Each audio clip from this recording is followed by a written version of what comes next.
People don't understand what it takes to build a thriving business. You're gonna go through many obstacles, up and down like a roller coaster. In the beginning, when I opened during COVID, I felt the lowest. I didn't know if my business was gonna succeed. I didn't know what was going to be tomorrow. Then after a couple years later, you start to build. You start to maintain the clients you have, the loyalty. And then once at the end, you get to make sure that you're committed and you're building the business to what you want it to be to give you the lifestyle that you want. But it's all about the ups and downs and the obstacles that I had to face to maintain and get my business to where I want it to be today. Now I'm going to ask you some questions. Ready? I love that. Do you think people truly understand the work that it takes to build a successful business like yours? People don't really understand what it takes to build a successful business like mine. I think what people see is the outside version. They see the clients coming in, the beautiful space, the nice clothes, the nice cars, the buzzing. But what they don't see is the inside version, the things that people don't see behind closed doors. They don't see that I'm here in the morning and late at night. They don't see that I'm doing the laundry. They don't see that I'm fixing things, I'm painting things, I'm fixing pipes, I'm fixing anything in here that needs to be fixed to make sure that my business looks absolutely consistent 24/7. What they don't see, that's what they don't see. How do you think they view your success as compared to what it actually takes? I think they view my success as if I'm some young entrepreneur that like really made it and I've been consistent in my 5 years. But what they don't really know and what they don't really see is that I really started when I was 25 years old. I really had no idea in the beginning what I was doing at all. I think that's the best part of going into business, kind of not knowing. You're like a little kid in a candy store. You go in and you're like, oh, I love all this candy, but you have no idea what it tastes like or how much it is. And that was fun for me coming in knowing that I had no idea what I was doing. And now I feel like I'm so trained and know exactly how to take on challenges, how to maintain my clients, how to continue being successful and maintaining my employees, as well as making it the lifestyle that I've always wanted to dream of. And I feel like that's the part of being an entrepreneur. Not knowing anything in the beginning, and really it's structuring you for all the obstacles that you really go through when you have a big business like mine with 22 plus employees. What was the workload when you started?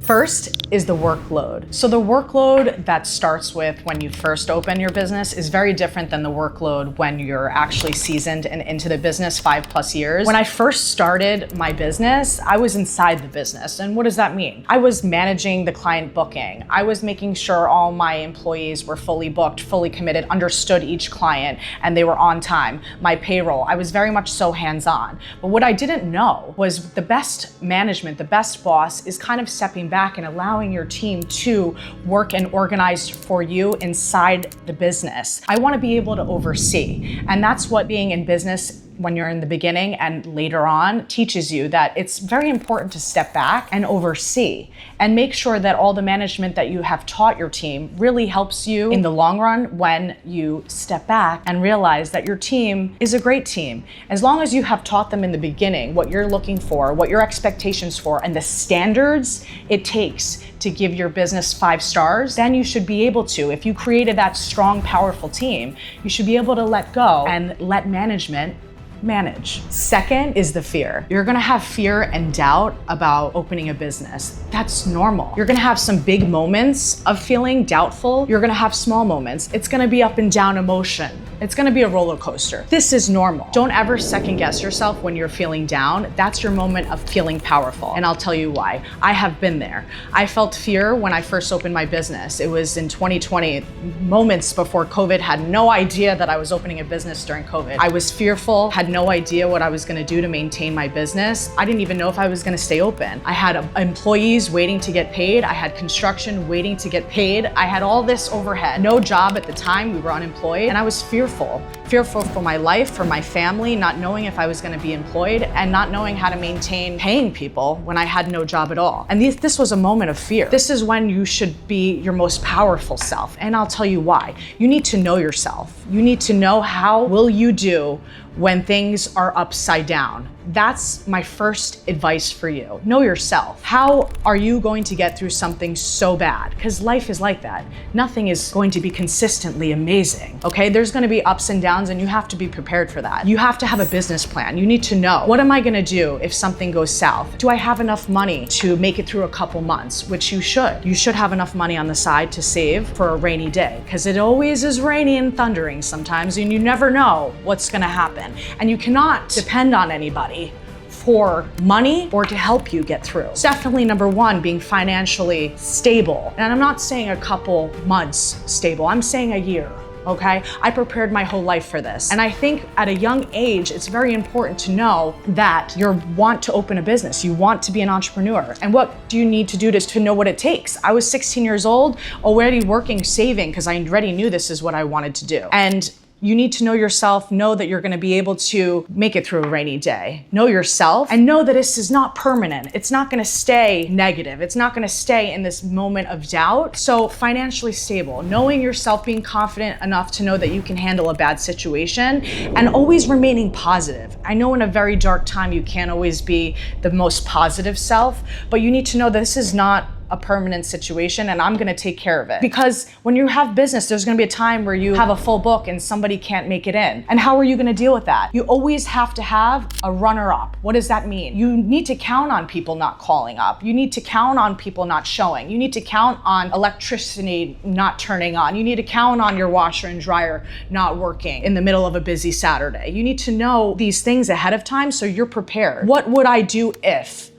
Always. Third is the sacrifice. I had to make a lot of sacrifices. I was at my lowest many times, and I had to make many sacrifices to get where I am. I think people see behind the scenes, they don't see what you do. They only see the success of it. So I had to make sacrifices, not being able to maybe spend time with my family, go to an important friend event, or being able to go home early so I can enjoy my night with my friends. That's just not how it works. I think a lot of the times now people don't understand what it takes to build a successful business, that it takes long hours, long nights, long days, and you have to be okay with that. You have to be okay with making sacrifices to get to the next level. It's like going up a ladder. You can't get to the top without climbing. And I think you have to be okay with climbing. I love to sweat and climb. And I think that's what makes you a successful business owner, is wanting to climb, wanting to sweat, because you want to get to that destination. I know exactly how it feels because I always wanted to get to my destination. I want to get to that beautiful island, but you have to know that you have to swim across the ocean. And maybe there's some sharks and some fishes along the way, but once you get to that island, you can then maybe build the bridge to get across. And that's what you do in business. When you first open, you're all excited, and then there's moments of doubt. There's moments of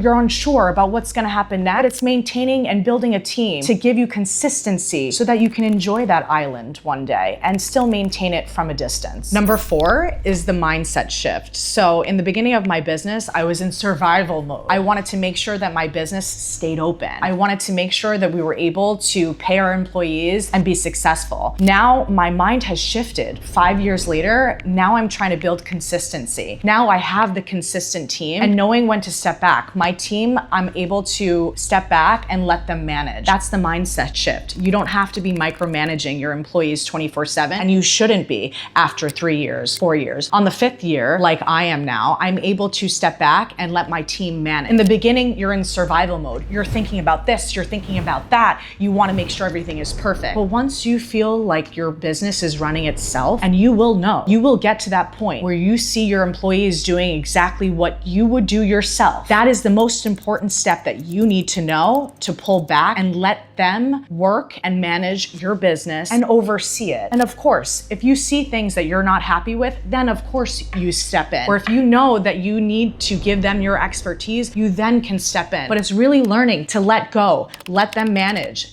Let your business be consistent on its own. And number 5 is success. And people want to know still if I'm building. Of course I'm building. I think people want to know that after 5 years, I'm kicking my feet up on the beach like this. This is not how this works, okay? No, I'm hungry. I'm thirsty. I still want to build. I want to make my business even more successful. And that's a true entrepreneur. You need to know what is your next vision every step of the way. After year 1, I made my own product line. After year 2, I made my employees even more powerful. Number 3, year 3, I even had more employees, okay? What's your next step in your business that you want to do? I never get comfortable. And the most important thing is to never get too comfortable. Never think that you have it like that, because you don't. And if you feel at that point that you have it like that, then you need to change up what you're doing, how you're managing, what your next vision is. I always want to do more, and there's nothing wrong with that. And don't let anybody tell you that there is something wrong with that, because there's not. I'm always looking for more, and I always want to be better. I never say to myself, I'm content, I'm happy where I am, or I have it all figured out, because even after 5 years or 10 or 20, you still don't have it figured out. I still learn things from my own employees, even from my clients. And I know that I always can be better, and I'm always looking for another vision. So ask yourself, even after 5 years, that's a blessing, that's excited, we're grateful. Well, what can you do even better? Are you looking to build? Are you looking to franchise? Are you looking to stay consistent, but maybe bring a new service in? I'm constantly looking at adding more services in my space, adding more employees, or even something so simple of changing the furniture in your space. I always want to give my clients something new and a new experience to elevate space each year. These are the things that I learned that I hope to help young business owners, people that are starting new businesses or already have a consistent business. The things that has helped me was the fear in the beginning, the maintaining a consistent business when you're 2 years in, 3 years in, 5 years to maintaining a thriving, successful business, to get it to the point to enjoy your life, give it the lifestyle that you've always wanted. Stay tuned in 2 weeks where I'm doing the burnout phase to maintain a successful, thriving salon. Like and comment below.